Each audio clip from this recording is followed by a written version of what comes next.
Zelda's almost here. Hi. How you doing? How you be? Talk to the AB. And oh my goodness, ROG Ally Gaming Handheld. Everybody has one but me, as well as The Legend of Zelda Tears of the Kingdom has a review, and we will take a look at it right after this. Hi, I'm Anthony, and if you are new here, consider subscribing. We actually troubleshoot and help people with their technical issues and PC gaming issues, and subscribing will help us grow the channel and help more people. Thanks. Farab, how you doing? How you be? Top to the AB. Yes, I am still sick. I am still getting over it, but we'll see how it goes. I think I'll be fine. I'm not like grabbing for a Kleenex every 20 seconds, more like every minute and a half. So I think we're making progress. But tomorrow Zelda launches. I actually just pre-ordered it. I just got it today. I didn't realize May had came up so soon. I thought we were still in April apparently. But the on top of that, the ROG Ally is getting ready to launch. You can actually pre-order it here, which is very, very interesting, as well as Legend of Zelda Tears of a Kingdom review. I want to see the whole thing because I want to see what they say about it. So we might as well just go ahead and watch it and get a good idea. I've never seen a Legend of Zelda game since like Twilight Princess get something less than a 10. I even think Twilight Princess got like a 9.7. So let's see what they got. Alrighty, let's do it this way. Alrighty, and so first up here is the ROG Ally. It's up for pre-order for $699. This is going to be the 120 hertz model that comes with 1080p gaming handheld as well as Z1 Extreme processor. I do want to let people know Z1 Extreme processor is the faster of the two chips by a wide margin. It's like 60% faster than the Z1 processor. Like, it's really, really good in comparison. Now, should be noted that I've seen a few reviews on the ROG Ally. Granted, I don't have one. I do have the Aya Neo 2, and I did pre-order this one. However, it is at 1080p, but a lot of your gaming may be at 720p, medium to high settings or ultra settings, and being able to get as much frame rate as humanly possible, though it may drain the battery life. So I do want you to be aware of that. There is another model coming out with the standard Z1 processor, and that is going to be $599. But who wants that? I want the one with the extreme processor. Give me all you got. Plus, this guy can be upgraded fairly easily. So just want to let everybody know before these go out of stock, because I guarantee you it will, because this thing here is going to be revolutionary. It is going to be like one of the best things that ever come out ever. It's like going to be like the Switch, like the like the Wii. I think it's gonna sell out like that because it's such a popular device that also gives you Windows, and it's at a very, very good price point. I feel like people that are looking to buy an Xbox would probably buy this instead because it gives you more features than an Xbox. So it's gonna completely eat the Xbox market is what I think is gonna happen. PlayStation, because they still have exclusives, they still have a shot, but the Xbox market is gonna get completely destroyed. And Legend of Zelda Tears of a Kingdom, let's take a look at it.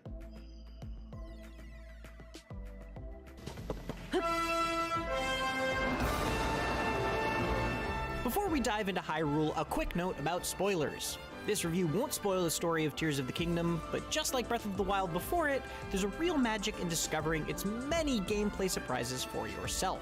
I'm going to preserve that magic as much as possible, but there are some huge new parts of Tears that are introduced early on that I will be talking about because of how fundamental they are to what makes it so impressive.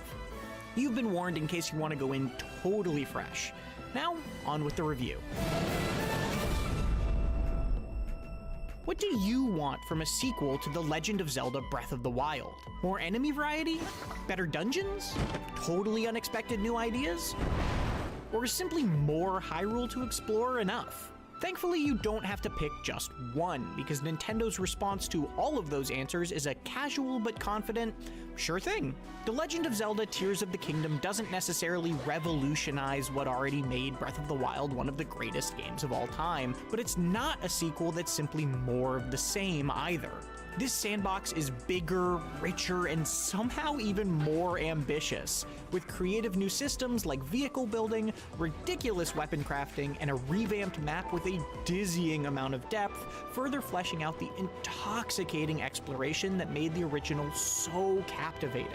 Breath of the Wild felt far from unfinished, but inconceivably, Tears of the Kingdom has somehow made it feel like a first draft.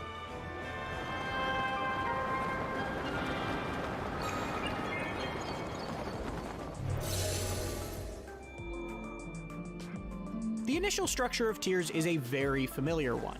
You start in a masterfully crafted introductory area where you learn the ropes and get a set of powerful new abilities, then dive into the open world with a main quest marker that quickly splits into 4, and from there you're free to do whatever the heck you want. Cutscenes and big story moments are once again collected at specific spots around the map, shedding light on the history of Hyrule and the source of the upheaval, a bombastic event at the start of Tiers that opens up menacing chasms, causes ruins to appear floating in the sky, and peppers the surface with new structures and strange anomalies. Rise, rise, my servants. This still isn't necessarily the best storytelling format, as it leaves you without much direct interaction with its central characters for most of your time playing, but that's very easy to forgive when the story of Tiers is so dang cool. Sure, it's about stopping another evil jerk and saving Princess Zelda again. Link! You must find me. But the places that familiar Shell goes are buck wild in the best possible way. It's not God of War or anything, but its story can be a legitimate high point instead of simply entertaining background flavor. Our last line of defense will be Link. But exploring was the lifeblood of Breath of the Wild, and it's still an absolute delight in Tiers. Especially when the impressive new building system lets you do so in more imaginative ways. Even ignoring that for a moment though, one of the most important lessons that very few of the games inspired by Zelda since 2017 seem to learn is that a blank map is more powerful than a full one. You have to mark down points of interest you see or hear about in the world yourself, and filling it to the brim with your own goals is so much more natural and rewarding than being handed a checklist of waypoints right away.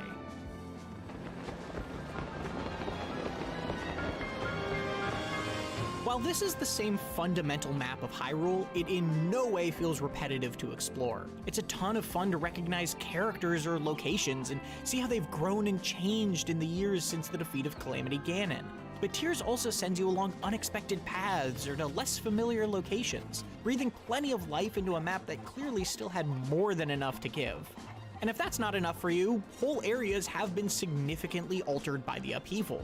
What were once pools of lava might now be large open spaces. Meanwhile, the beach town of Laurelin has been attacked by pirates, putting both its rescue and its rebuilding in your hands.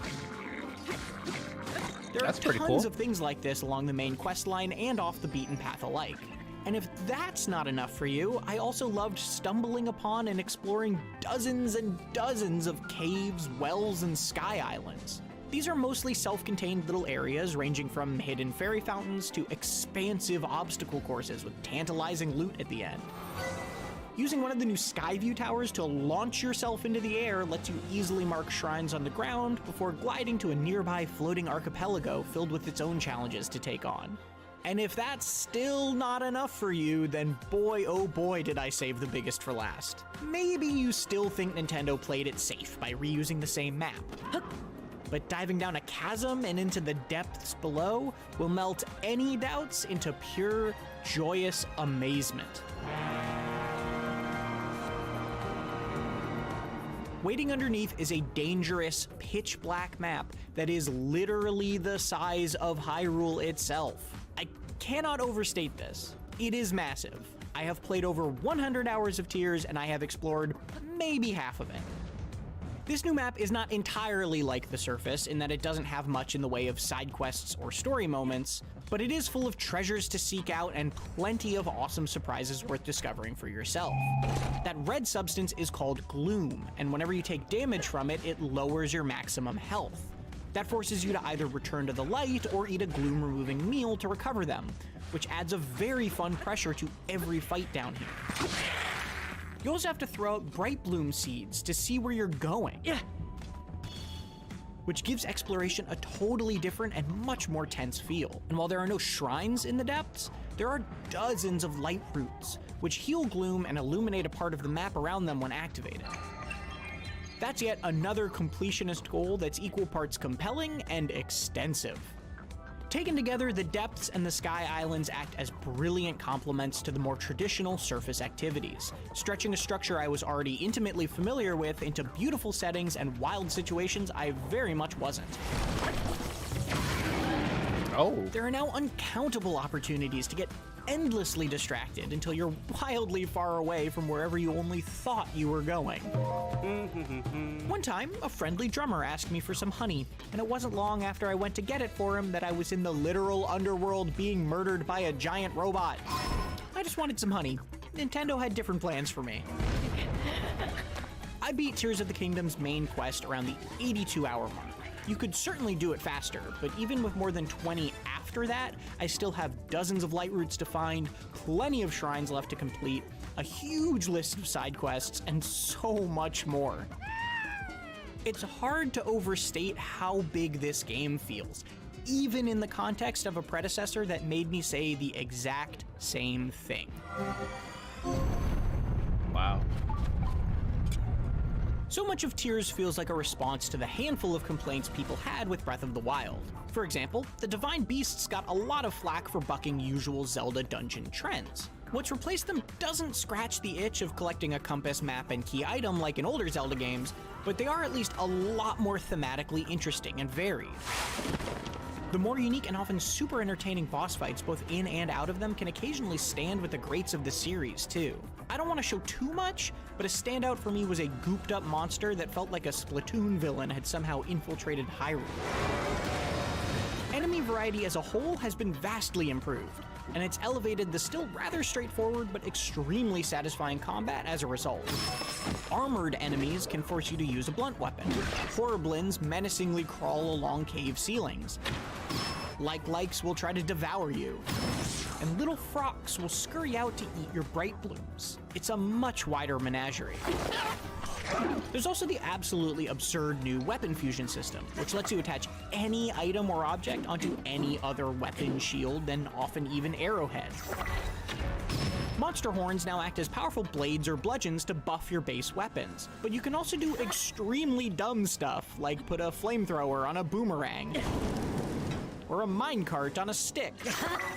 Because, I don't know, why not? It's a system that just says yes to whatever you throw at it, and then trusts you to figure out what's good, bad, or incredibly funny. And because of this, the weapon durability system feels totally different. Suddenly having a bag full of monster parts is the equivalent of having dozens of backup weapons just waiting for a handle to be attached to.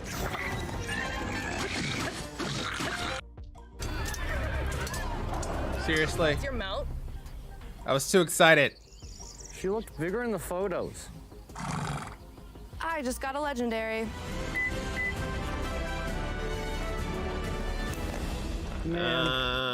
Any weapon can be a fire sword if you've got the horn of a fire dragon to slap onto it. Tears brings additional nuance to combat with throwing items, letting you quickly toss out things like the excellent new Muddle Bud, which makes enemies attack each other. Oh, that's smart. There are also bomb flowers you have to collect, making them both more valuable and powerful now that they aren't infinite. These items can be attached to arrows too, and shields can even become a sort of offhand weapon with fusion. It's a super intuitive system once you get the hang of it, letting you try out cool strategies that just weren't possible in Breath of the Wild.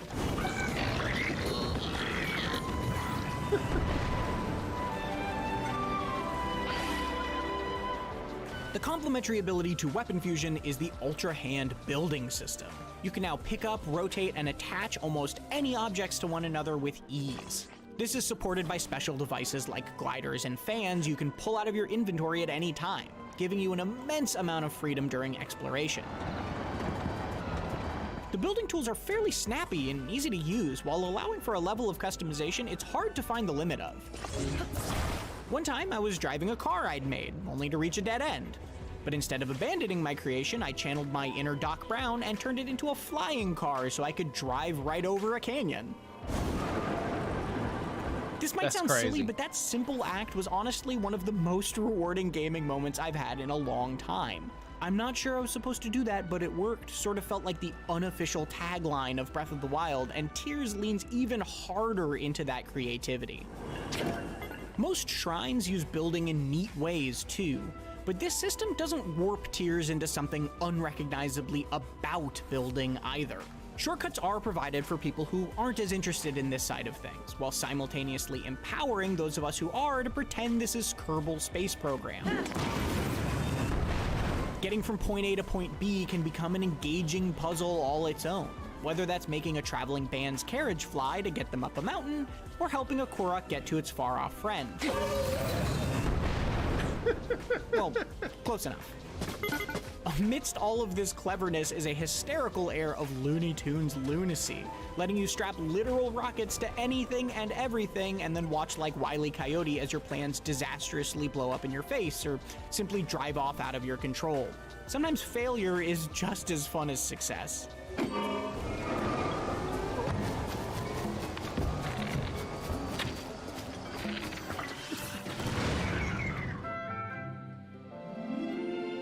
I could be here all day praising 1.5 million other little quality of life improvements, like the brand new recipe system. But one place Tears hasn't necessarily improved over Breath of the Wild is performance. This can be a beautiful game as you soar through the air, but you'll also see the same frame rate dips that the last game suffered from during busy moments. They can certainly distract, but it's also not any worse. So the only harm they ever truly caused is the emotional damage of making me once again pine for a Switch Pro, as we've all been doing for the past several years. And it's really quite remarkable that I saw essentially no bugs whatsoever, positioning Tears far away from a mess like last year's Pokemon Scarlet and Violet. Honestly, the fact that you can jump from the very top of the sky and dive all the way to the surface, straight through a chasm, and down to the floor of the depths seamlessly with 0 load screens feels like a genuine miracle. Wow. The Legend of Zelda Tears of the Kingdom is an unfathomable follow-up to one of the greatest games ever, somehow improving upon it in nearly every way. Be that with simple quality of life improvements, a genuinely exciting story, or wildly creative new building mechanics that make you rethink what's possible. It both revamps old ground and introduces vast new areas so immense it somehow made me wonder if Breath of the Wild was actually all that big. It's loaded with an almost alarming number of tasks to complete, mysteries to discover, and delightful distractions to keep you from ever reaching that place you naively thought you were headed. Nintendo has followed up a triumph with a triumph, expanding and evolving a world that already felt full beyond expectation, and raising the bar even higher into the clouds. Of course they give it a masterpiece. Of course. What else would it be? Yeah, that's insane. I'm almost certain I just got this game. Let's see. Yeah. It's still downloading. I'm very, very, very excited. Well, okay. To be fair, I still haven't had a chance to finish Legend of Zelda, but Star Wars, Jedi Survivor. I still want to finish that game, and then I got to finish this game, and so many games that are coming out in May. It's been crazy. But yeah, that definitely is what I would have thought for Tears of a Kingdom. I mean, it looks amazing. Okay, let's get to actually helping people. Let's see. The game that we'll do today, let's do Overwatch. I haven't done Overwatch in a while, so let's do Overwatch. And let me do Overwatch on the other one. Overwatch. There we go. Alrighty, so let's go ahead and get things popping here. Group 1, let's do it. Okay, let's see what we're starting off with here. Okay, so this is a repeat. I tried to mix them up a little bit, but we'll see what we get. Connection between front-facing USB cable plus case ripped. Help. I replaced the hard disk drive on my Xbox One X with an SSD. Everything went great except when I lifted the lid off. Despite being extremely careful, the thin black sideways facing flat ribbon style cable seems to have ripped off a pin beneath it, and he's worried about if his USB ports are stopped or not working, or if they're shorted. Well, it either works or it doesn't, so I doubt you will fry your motherboard. You can try it and see how it goes, but if it's not under warranty, I would just leave it alone, as you have nothing to lose. So the controller syncing still works surprisingly, as that module apparently controls that. Maybe I just got lucky. Hey, nothing wrong with that. Nothing wrong with that. Happy it's still working. Well, that I don't even know what to call this one. It's not good or bad. It's more of a, oh, well, nothing happened. So yeah, I mean, we'll call it an assist trophy because we petty, but I mean, you know, it ain't nothing but a dime, so we'll take it. I mean, you know, there's not a whole lot that you can really say about it. Seeing in fact, all he had to do was try it. If it worked, it did. If it worked, everything was good. If it didn't, everything is bad. So it's one of those kind of situations. But you know, it is what it is. I think overall, I'm just happy that he was able to get it working. I'm not sure which ribbon cable he has or he's talking about, but I wasn't going to be the one to find out because I'm not about to break mine to try to figure out what he did with his. So you know, no biggie there. Okay, why is this happening? Cheers. Okay. You have our attention. Play.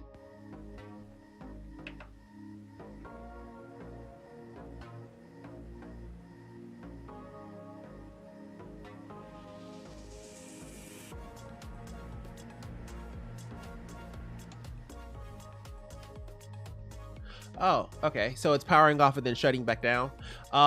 Memory overclock. More than likely a memory or CPU overclock. What are your PC specs?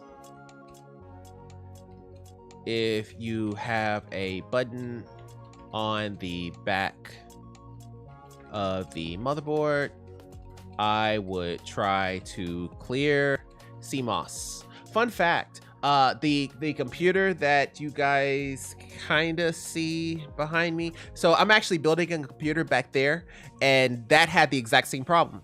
I couldn't get it to actually power on. Like I tried to do the 6,000 megahertz. I tried to do the overclock, and in doing so, it broke it. It wouldn't even show a picture. It'll come on for like 5 seconds and then it shut right back off. So it sounds like if he has like a 7000 series graphics card, more than likely it's because of his RAM, because his RAM is the exact same RAM that I have. Yeah, it's the exact same RAM. So it's I can show you. Is this G-Skill Flare X5 DDR5. I can tell from the top of it. Now, of course, they may have a DDR4 version that looks just like it, but that's what it looks like. Just from here, it looks like he may have a DDR5 motherboard, in which case he probably overclocked his RAM to 6,000 megahertz, and therefore there's this problem. But yeah, I literally just had this problem. More than likely memory or CPU overclock. What are your PC specs? If you have a button on the back of your motherboard, I would try to clear CMOS. Just had this problem like 5 minutes ago. LOL.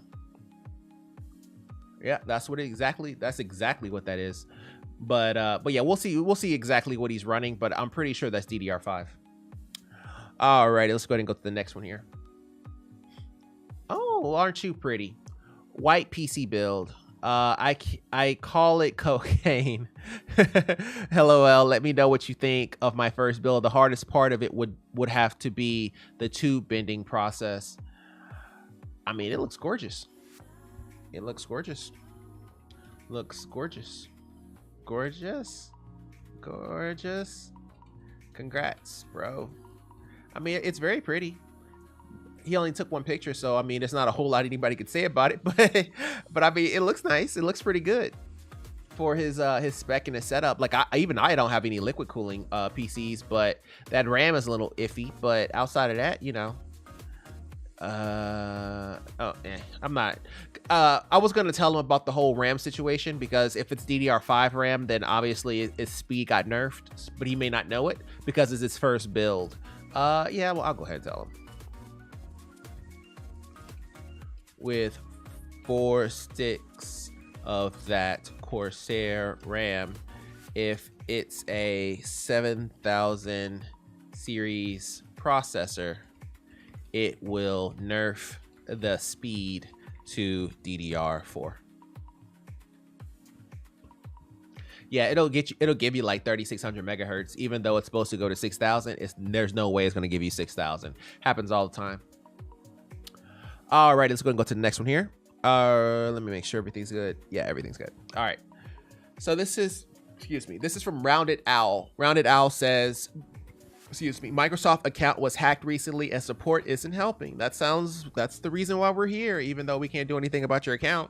My Microsoft account was hacked recently, and the person who hacked the account changed both email and password. So when I try to use the email, it says it doesn't exist anymore. I tried to contact support, but every time I do, the chatbot will say that they don't have anyone to fix their problem. Same goes with calling. I've also been looking through different Reddit threads to see what others went through, and a lot of people have had a similar problem, but all the posts are 2+ years old, and contacting the Redditors didn't help. If anyone knows what to do or how to have all data transferred to the new account, that would be helpful. Please help. Thank you. His account was hacked. My Microsoft account was hacked recently. Okay. And the person who hacked the account changed both the email and the password. I don't know if you can change the email. So when I try to use the email, it says it doesn't exist anymore. Well, if he changed the email and the password, so when he tries to use it, yeah, that sounds a bit iffy. It's really hard to change the email username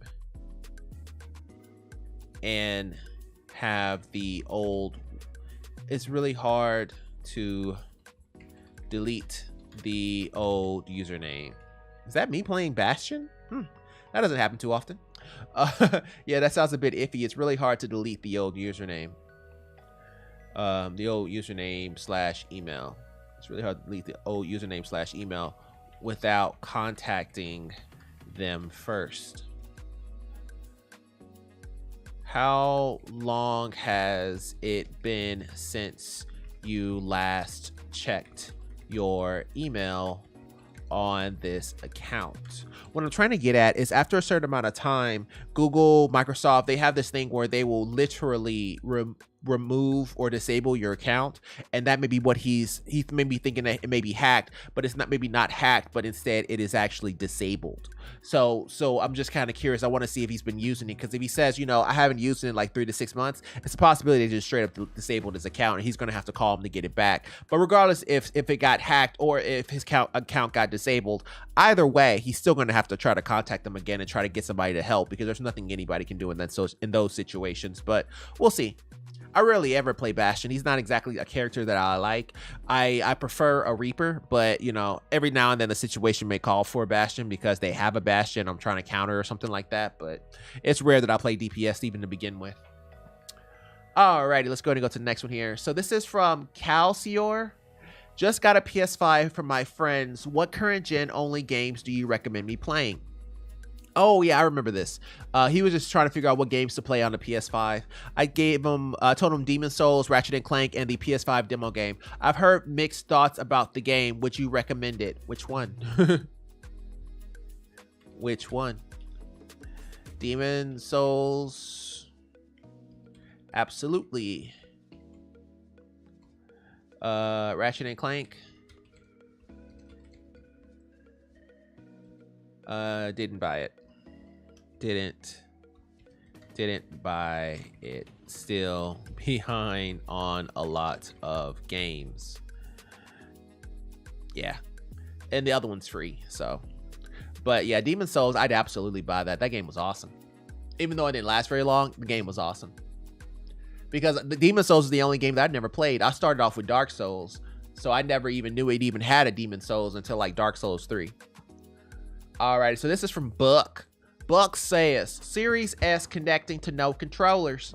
I have tried multiple controllers that work fine on other consoles, and for some reason, my one Series S will not connect to any controllers.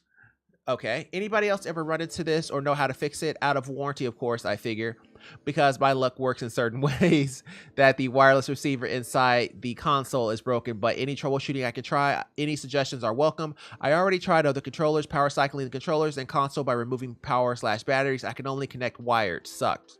Okay, so he can connect wired, but he can't connect wirelessly for any of his controllers. Multiple chargers that work fine on other consoles, and for some reason my one Series S will not connect to any controllers. Yeah. I don't know if there's anything that you can do on that. If we go to like the Xbox, if we get the Xbox to wake up.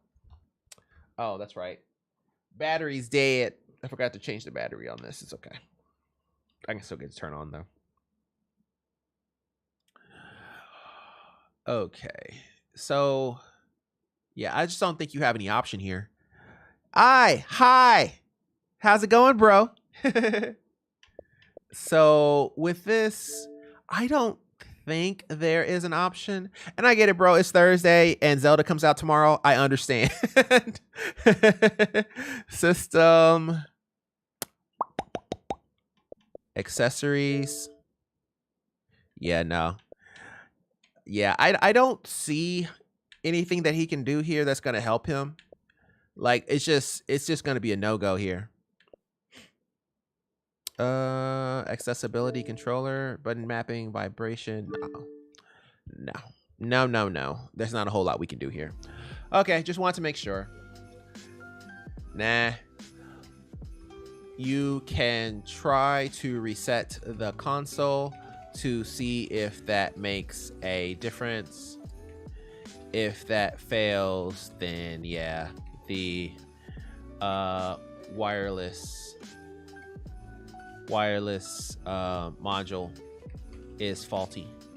Yeah, there's not anything that we can do here. If wired works and Wi-Fi doesn't, and the controllers, well, Bluetooth, and the controllers have tried Bluetooth with other devices, then yeah, your Bluetooth module is down, and there's not a whole lot we can do about it. I don't even think you can replace it. So yeah, it's gonna put you kind of in a bad spot there, Buck. But keep us posted. You don't really have a whole lot of options there, but just let us know how that goes.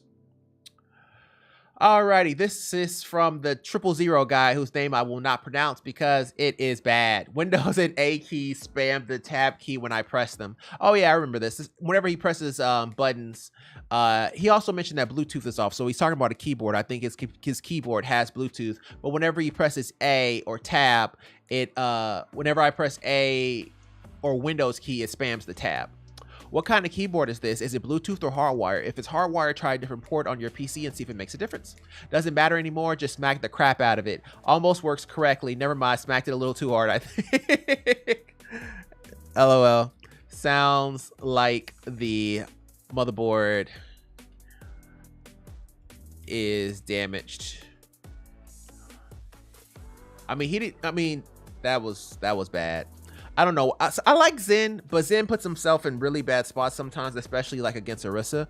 I'm so used to being a hard counter to Orisa with like Zara and stuff like that I don't like. Okay, like if my main is Moira doesn't have a weakness, right? She can kill anyone. She just doesn't really. She can't kill tanks or Mei or Reaper. Outside of that, she'll kill anyone else.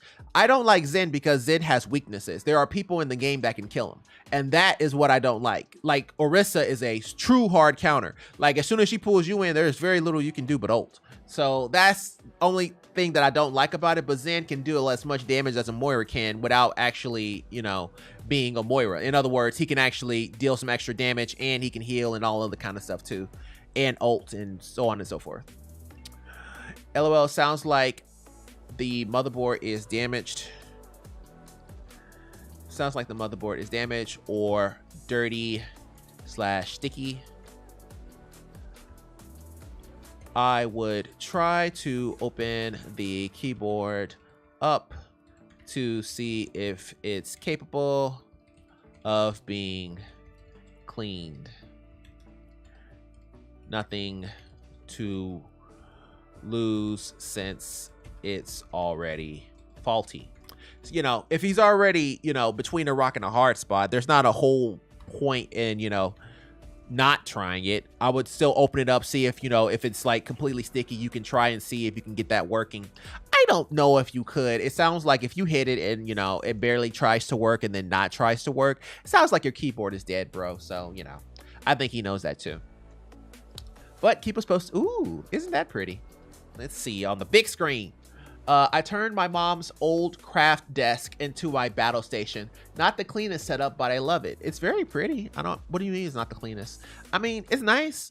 I would hit my foot against that, whatever this thing is, and I'd be crying half the time. But outside of that, it's pretty sweet. I think that's an Xbox that's on the floor or a subwoofer. It's probably a subwoofer because there's speakers right here. So it's probably a subwoofer. I'll leave it alone. I thought it was an Xbox. I was like, oh God, why would you have the Xbox down there?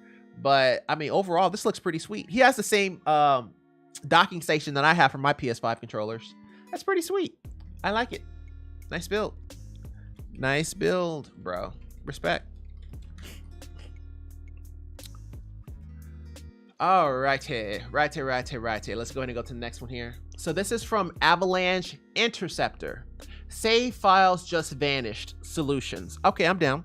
You have my attention, good sir. I'm playing Elden Ring on Xbox Series S/X. I'm 70 plus hours deep into and have never had any issues until now. When going into the game yesterday, the continue and load game options were just gone. For no apparent reason, I got a message in the game saying something about a network issue, even though my network is completely fine, fiber cable. I figured it's probably just a server or cloud issue or something that I'll simply have to wait a bit for. I tried again today, next day, but nothing has changed. My save simply isn't appearing when entering the game. For context, there's approximately 27 megabytes of save data when I'm going into the game files page, which I presume would be the save. I've tried the following without success: rebooting the Xbox, deleting the local save file, and restarting, reinstalling the game. Has anyone else had a similar issue? Any suggested solutions? Much appreciated. Well, he's talking about the X.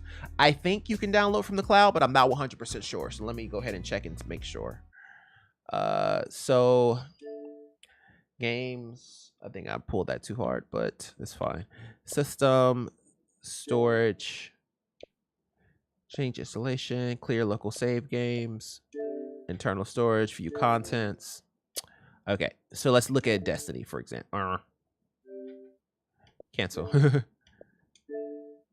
Went the wrong way with that. System, storage, view contents. Okay, here we go.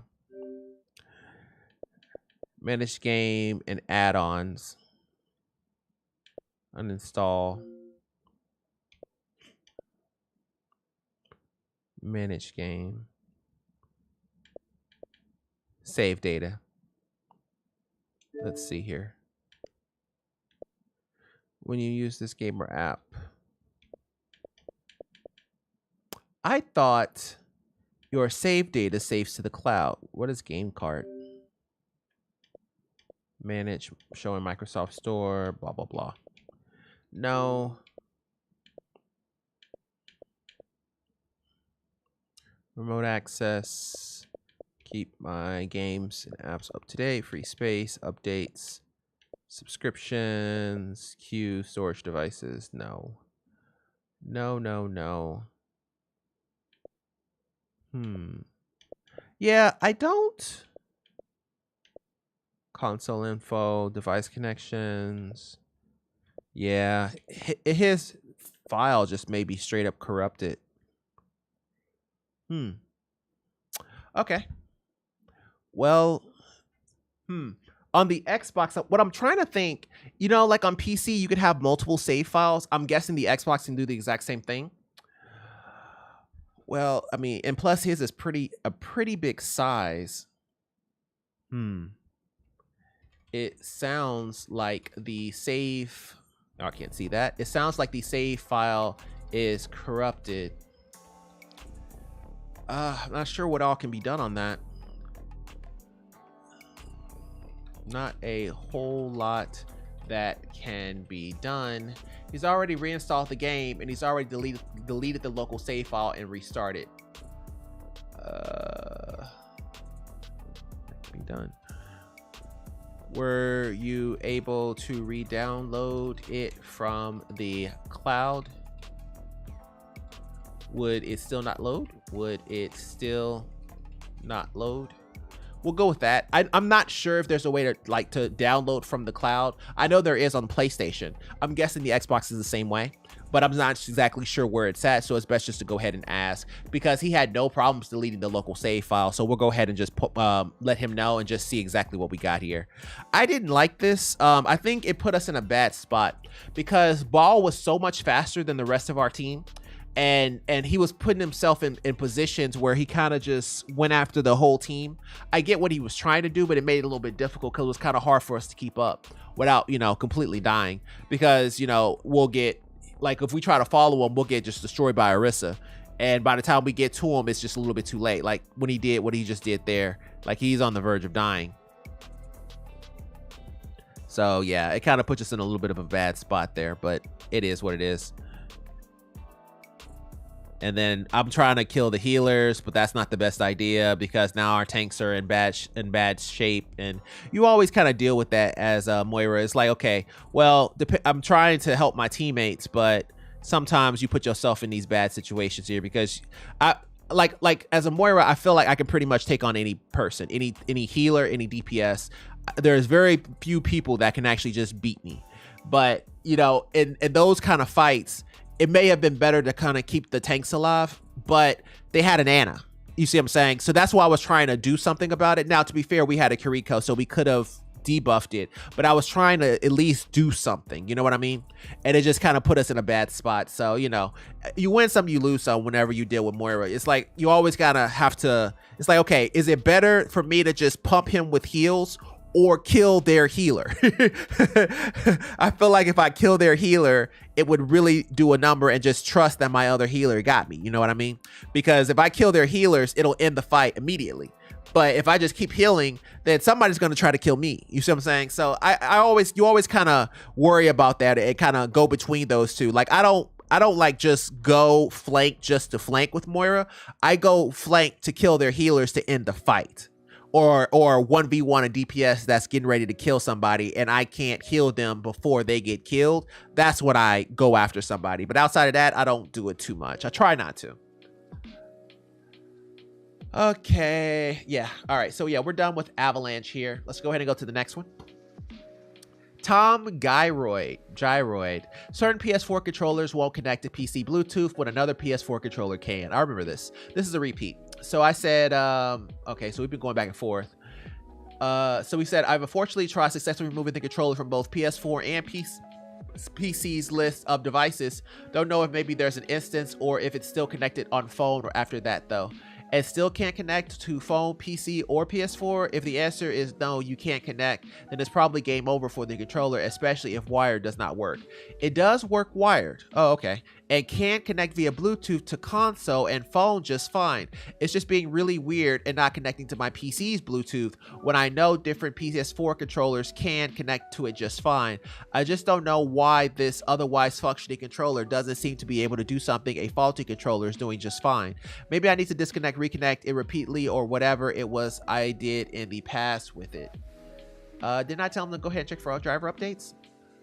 Whoa. I would do. Let's go to your Bluetooth device. Delete all. Did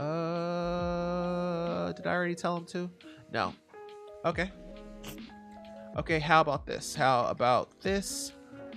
Try to update the Bluetooth driver by going to start. Update the Bluetooth driver. Start Windows Update. Advanced options, and I don't know where after that. We'll just go to Windows 11 to find out. Windows 11, Windows Update. I can never remember this one. I don't know why. Windows Update, advanced options, optional updates, advanced options, and then optional updates, advanced options, and then optional updates. Here there is usually a new update for Bluetooth. Install that guy and see if it makes a difference. Okay, yeah, try that. So try to update the Bluetooth driver just to see if the PC is the only one that's having the issue, but everybody else is fine. So yeah, I would try to go ahead and update the Bluetooth driver and see if that makes a difference and then go from there. So Tom, keep me posted. All right, that's group 2. Let's go ahead and hit up group 3. Let's see here. Group 3. Yeah, let's do it. Okay.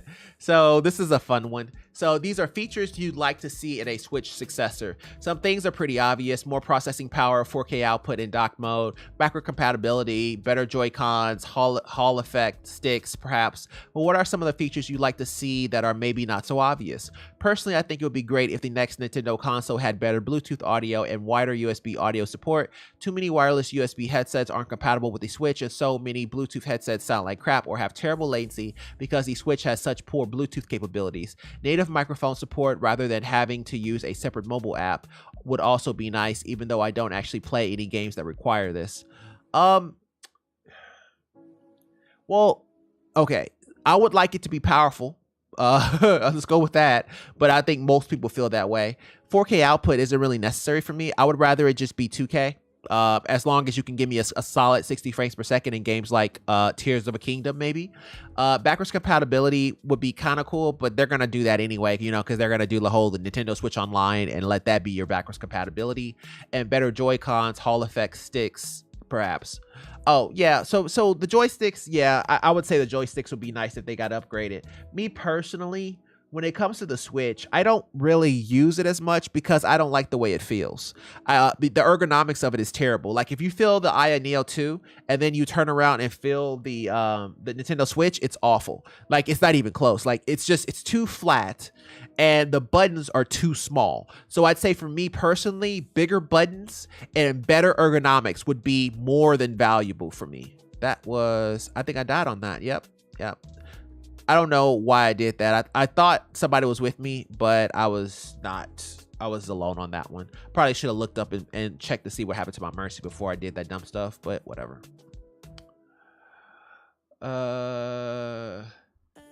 What did I say? Better ergonomics. Better ergonomics and better buttons. I don't have the hands of I don't have the hands of a small child. LOL. Yeah, it's not meant for my hands. It's meant for the hands of a small 13-year-old child. The buttons are just too small. I need it to be big and bulky so you can see it. It's all right if it's a little bit heavier, as long as I can actually press the buttons without it being kind of awkward. But yeah, that's my opinion of that. Random black screen from Vava. Okay, I will just go with that. Vavalgia. Hey peeps, I have a Series X. I can play it for hours without any hiccups. Then out of the blue, the screen goes black. I like that. I like that play on words. I can still hear the game. The console still responds to the controller. I just can't see anything. If I switch it off and back on, it usually works until the next time it happens. I've ordered some new certified 2.1 HDMI cables to see if that's the issue, but what else could it be? I was told it could be HDMI CEC, so I turned it off and still happens. I was told it could also be HDR, so I turned that off, but still happens. I've just changed the console resolution to 1080p just to see if the fault occurs at that resolution. Any ideas if it's my TV or console? I have a 50-inch Panasonic 4K TV. Many thanks. Well, what's the result? Well, what happened with lowering the resolution and getting a replacement cable? Replace cable. Well, what happened with lowering the resolution and getting a replacement cable? Did either of these work? So with this one here, he kind of already answered his own question. He's already done everything anybody else would have told him, which is going to be an HDMI cable as well as lowering the resolution. So he's already on the right track. So I would just really just see exactly what his answers are from that and then kind of go from there. So yeah, Vava, keep us posted. We need more information. Ooh, aren't you pretty? I sold some stuff, bought some stuff. With these fans, these particular fans here, as you can see on mine, I have the exact same fans. Y'all can't see that. Let me close that. So on mine, I have the exact same fans that you can see there.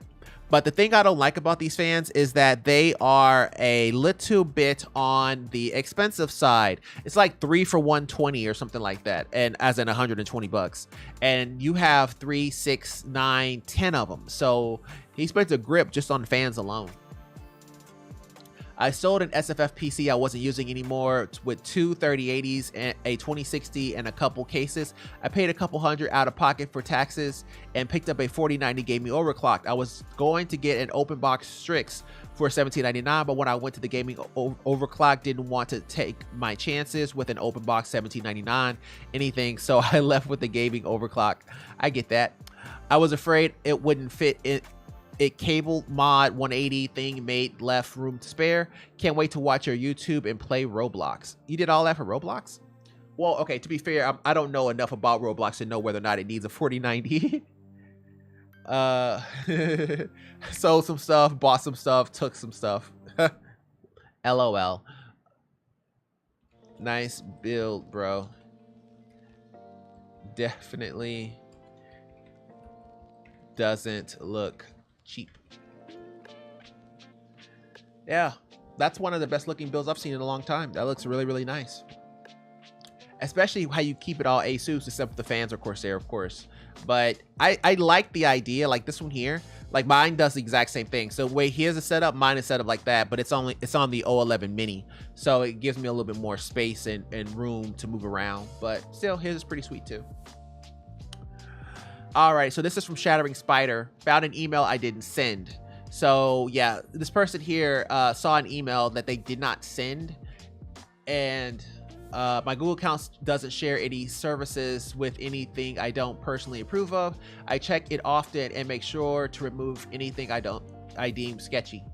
Have you set up an Outlook on a computer and linked your Gmail account to it? Sounds like someone may have sent an email using your login.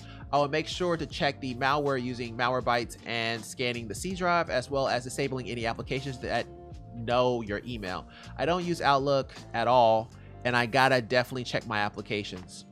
Okay. Keep us posted, bro. We run a show where we help people with technical issues, and we kinda need closure. LOL. Yeah, we gotta know what happens. All right, let's go to the next one here. All right, so this is from Keonia. AOC 24 G2S 24 GT G2 W1 G3 not powering on. Just bought the monitor today and plugged it into the power cord and HDMI and connected it to my laptop, but it isn't turning on. It shows that it's a display option in my laptop settings, but nothing happens if I try to power it on. Just a blank screen and there's no power light. More than likely, the resolution, let's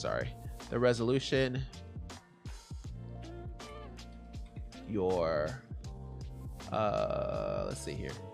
More than likely the resolution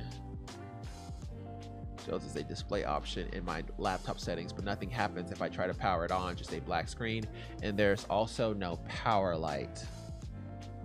Nothing happens if I try to power it. More than likely the resolution.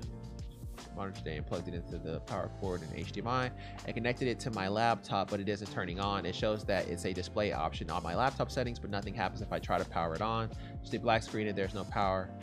Likely the resolution. Oh, okay, I remember. Resolution is too low to be seen by the monitor. I would raise the resolution to see if it makes a difference. More than likely the resolution is too low to be seen by the monitor. I would raise the resolution to see if it makes a difference. Yeah, a lot of times whenever you add a device, it may show up as 480p or something like that, and it doesn't really want to stay at that particular level. So yeah, it let's see. It doesn't want to stay that way, so you generally want to change the resolution to something that is available, that you know it supports, like 1080p, 2K, 4K, something like that. But yeah, a lot of times it comes in and it's like at 480 or 360, and the monitor won't even show a picture because it's not able to show a resolution that small. It's not able to negotiate it. Alrighty, group 4. Okay. Sorry, I took a Sudafed earlier to try to make sure that I wasn't like crazy sick from COVID, but it's starting to take effect. Null Gnome, how do I stop Microsoft Edge from running in my background even after closing? I have already toggled the option off in settings. Well, what extensions do you have turned on them? And he said, on Edge, I have 2 different ad blocks and unblock. That's all I use. Okay. I don't use Windows to help you with the exact problem you're facing, but I suggest you to remove all ad blockers and keep uBlock Origin. I already disable it. Regardless, the ad blocks, I found this method to be the most efficient, as with only uBlock, I still get pop-ups. Some sites counter one, blah, blah, blah. I didn't register the title, my bad. I'll look into it, but I just downloaded uBlock, blah, blah, blah. Well, I am smooth cruising at the moment on Chrome, so I have no reason to fiddle with any settings. I get no pop-ups or ads anywhere, and the uBlock elements picking feature allows me to crap on all bad features too. I'd rather stay with 2 ad blocks as I know that works than remove it and introduce other issues. I have 0 issues right now. Okay. Oh, okay. I think he's gonna just stay with Edge or Chrome. Okay. So you're just going to stay with Chrome. I can get with that. I can get behind that. LOL. All right. Well, just let them know. Hey, we have we do this. So if you do have any problems in the future, just let us know. But I think he's satisfied with just using Chrome, and I get that. Alrighty, let me just check and make sure everything's good. Everything's good. Okay, so this is from Calzarf. Projector keeps turning off automatically. A projector? Wow, we haven't had a projector issue in like months. Hi all, I have a Vivitic Pro projector and it keeps turning off automatically. Nothing lights up, no weird noises, and it's able to turn back on again within 5 seconds, but it will have the same outcome. Please help. Overheating. Sounds like the projector is overheating. When you go to the menu, does it give you any temperature alerts? Or does it reboot before you get a chance? When you go to the menu, does it give you any temperature alerts, or does it reboot before you get a chance?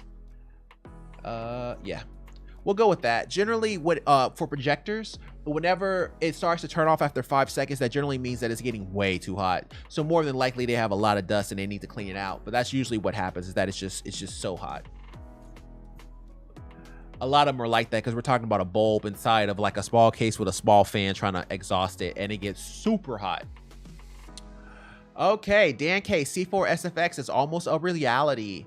4 days, available in 4 days. Wow. Okay. Well, I don't know how I feel about it because I know there were a lot of graphics cards that it didn't work for. After many years of dev, heck, different iterations, concepts, and prototypes, the C4 SFX is nearly here. I gotta see. Okay, well, so it can fit a 4090 and it's a small enclosure. Okay. I'm down. Prove to me that that's the best. It looks really nice though. C4 SFX is nearly here. I like it. Where do I give you money? LOL. Yeah, I would just throw money at the screen on something like that. I want to know exactly what it can do, but the fact that it can fit a Noctua worries me a little bit. You know how hard it is to fit a Noctua and have it be sideways? That thing is huge. It's like this big. So yeah, that case is very fat. So I'm not sure if there's any point to it. I think it's starting to lose a little bit of its small form factor luster. All right, let's go ahead and go to the next one here. Okay. Can websites see your bookmarks? Oh, I remember this. Specifically in Firefox, should I keep my bookmarks handy on the notepad instead of Siri's question? No, they can't really see your bookmarks, but they may be able to see your history depending on where you go and what you allow. Oh, thank God. LOL. Ever since I found out they can fingerprint you from browser options and fingerprinting methods, I just assumed they could see bookmarks as well. Nah, not really. But they can receive keys with that info. I mean, you know, there's not a whole lot you can do here, but I don't think anybody can see your bookmarks, or I don't think anybody would care, so I think you're okay. Alrighty, let's go on to the next one here. This is from Emerald Spartan. Xbox One S won't fully turn on. I opened my Xbox and cleaned out all the dust about a week ago. Now and then I turn it on. It'll beep for a while, then turn off. It won't fully turn on or come onto the TV. I know it isn't the HDMI. The power cord doesn't have a block midway along it, and I'd rather not pay $60 plus to get it deep cleaned. I've heard over Google that it could be the power supply, but I'm not sure how to fix it. I've unplugged it from the wall and the Xbox and had it unplugged for over a day, and it still doesn't work. Please help me. Of course. So it won't fully turn on after you try to clean it. I know it is an HDMI. The power cable doesn't have a block midway along it, and I'd rather not pay 60 plus to keep it deep clean. Okay, I've heard over Google that it could be the power supply. Yeah, but you can't really do anything about it. Out of curiosity, is this guy still under warranty? Let's see if there's anything else we can say on that. I mean, I know it isn't HDMI. The power cord doesn't have a block midway along it, and I'd rather not pay 60 plus to get it deep clean. So it won't fully turn on. I've heard over Google that the could be a power supply. Yeah, I mean, even as a power supply, it's still a hardware issue. I would check and see if you have any warranties. But regardless, I mean, if it's power, CPU, GPU, doesn't really matter as the result. Out of curiosity, is this guy still under warranty? Regardless if it's the power, CPU, GPU, it doesn't really matter as the curiosity, is this guy still under warranty? Regardless if it's power, CPU, GPU, it doesn't really matter. My mind just went blank, sorry. Won't fully turn on. If it's power, CPU, GPU, it doesn't really matter. It's power, CPU, GPU. Oh, it doesn't really matter as the result, as the end result is still a RMA. Yeah, so there's no point if the in trying to troubleshoot this and trying to figure out if it's the CPU, the GPU, or power supply. There's no point because the end result is still the same. Regardless if it's CPU, GPU, or power, it's still going to be the RMA of the chassis. So it's kind of game over on that one here, because there's no point in troubleshooting it and trying to figure out which one is actually causing the problem, because it doesn't matter. Not in this situation. Alrighty, group 5, I made it. A little short on the groups today because there's a lot of things that I have to go back and redo.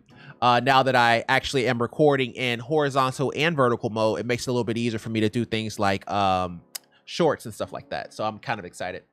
But Mad Fan Man. So my iPod broke. These show up now. So yeah, his iPod broke. We didn't know what the hell he was talking about because I didn't know anybody still uses iPods. So when I click on the image, I get nothing, bro. Fixed. Okay. That's not an L. That's not an assist. And that's not a W. That's just a no contest.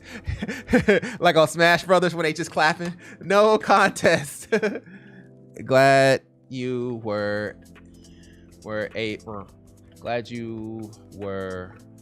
able to get it working. Yeah, I'm happy you were able to get it to go, but you know, there's not a whole lot that I can do here, being you already deleted the post. I didn't even know what you wrote. Alrighty, next up here, my controller is broken. It won't scroll. Okay, no video. I have an Elite Series 2 controller that I've had almost 2.5 years, and now I think it's completely broken. The video shows what is happening when I am simply moving the stick forward. So what happens if you plug the controller in directly? Also, is it on battery? What happens if you replace them? I think it's a non-removable battery since it's a wireless controller. If it's wireless, it should have an easily removable battery. If not, then that sucks. I just looked it up and it seems as if it's permanently installed battery. Okay.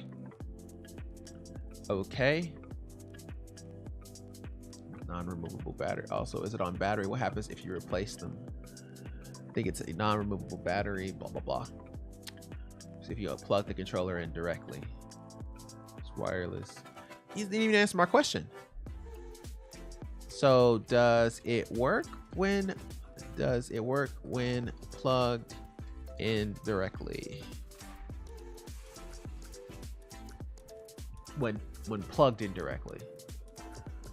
I just looked it up and it seems as if it's permanently installed battery. If it's wireless, should have an easily removable battery. If not, then that sucks.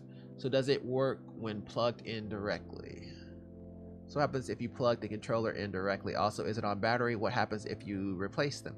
So does it work when plugged in directly? Didn't see a reply on that one. I think it's not remove battery since it's a wireless controller. If it's wireless, it should have an easily removable battery. If not, then that sucks. Seems as if it's permanently installed battery. Controller indirectly also. Yeah, I mean, that's the only thing we can really do here. It doesn't work when it plugged in directly. Didn't see a reply on that one. Yeah, we really got to know what happens whenever it's plugged in directly, because that points us in the right direction. If it works fine whenever it's plugged in directly, but your Bluetooth doesn't work, then it's just a Bluetooth module on the motherboard.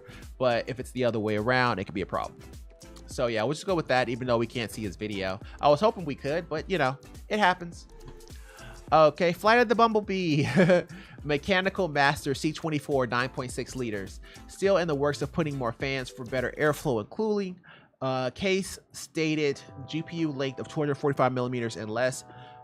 Luckily, the new RTX 4070 was 244 millimeters. Specs CPU i5 13600K, so on and so forth. And Mechanic Master 24 9.6 liters. Sweet. Sweet. Looks like a lunch pail.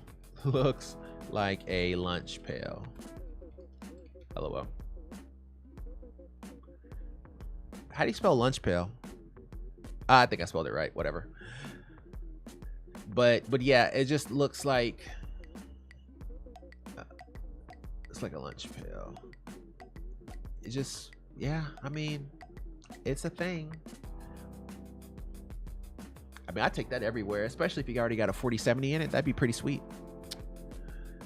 Okay, so he has a 13600K with a 4070. Yeah, I mean, that's gonna be his main computer at that point. Still in the works of putting more fans for better airflow and cooling. Case stated GPU length of 245 millimeters or less. Mechanical Master. Okay. The way the 4070 fits in there is something that checks a box I'm not sure I know how to describe. Yeah. What's with the GPU clearance for the case? The height, it's a 3-slot card. Okay. I mean, you know, it looks pretty nice. I can't tell whether or not it's a 3-slot card or not, but it doesn't really matter because that 4090 just ate up all the space, so it's whatever. It's whatever Joel wants it to be.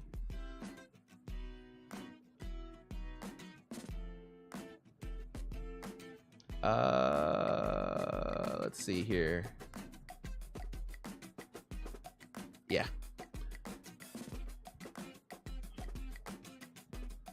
All right, let's go to the next one. Key point 4063. 4063? Key point 4063. Yeah, okay, cool. Okay, will this play games at 1440p plus and capable of ray tracing at 4K? No. I can see 3060 Ti in the link. No, it's not. Not ray tracing. Not ray tracing. Tracing at 4K, that's a bit excessive.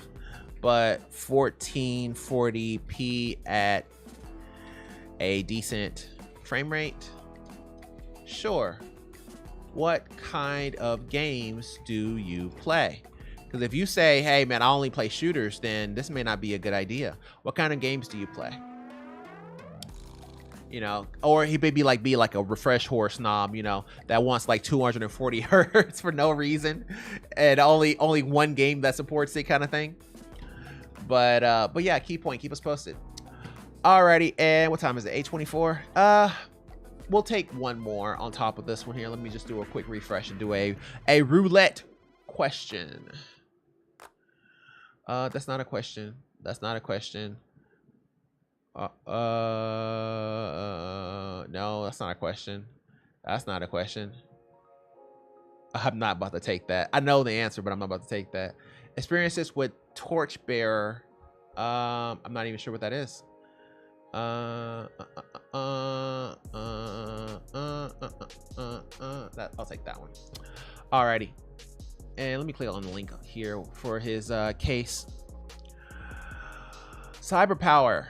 Game Master with a Ryzen 7 7700, 16 gigs of RAM, and a 3060 Ti. No, it cannot do 4K with ray tracing. That's a bit much for this guy. Well, we already knew the answer to that. We didn't need to look at it to know that. As soon as we saw 3060 Ti, it was pretty much over. Alrighty, and we'll do the last one for today. Sorry, I gotta stop a little bit early. Hopefully I'm done with the COVID by Monday. I think I'm starting to get on the better side of it because my nose isn't running profusely anymore. So hopefully it's okay. But this is from Hazzy Sky. PC no video out. Hi all, need help for a friend who is having issues with no video out from their gaming PC. The PC is a couple years old and has been working for a good amount of that. From my understanding, it stopped showing video out after they put 2 monitors on. They have since had the GPU RMA'd and have received the replacement GPU today, but still no video out. They have tried the following troubleshooting. They reset the CMOS, new battery, 2 reseated GPU in both PCIe slots, reseated the RAM, tried 1 stick at a time in all 4 slots, tried both HDMI and DisplayPort cables, tried different monitors. None of the above has fixed the no video out. Please note there is power to the motherboard, GPU and CPU. Okay, so it's 11700 KF. I think this guy has integrated graphics. Let me check it real quick here. Integrated graphics. Let's see. Where is it at?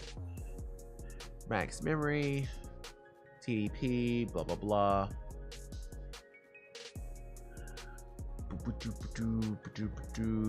Intel hyperthreading, turbo boost technology, blah blah blah. Obtain socket supported.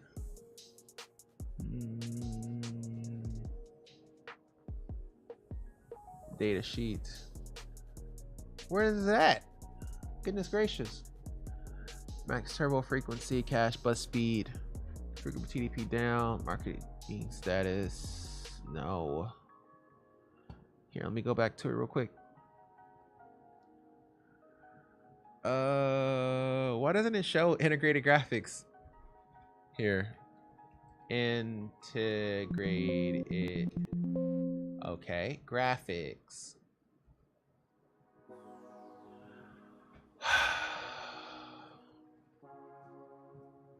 Here, I'll just look it up a different way. That's just getting annoying. Oh, maybe it'll help if I actually spelled it correctly. Oh, we'll do it from Intel. Figured I was just here. Obtain detailed learning. Yeah, no, not Intel. Man, this is really annoying. Intel thermal, no. Stable platform, virtualization. Why is this so difficult? I just want to see if it has integrated graphics. Why are you making this so hard?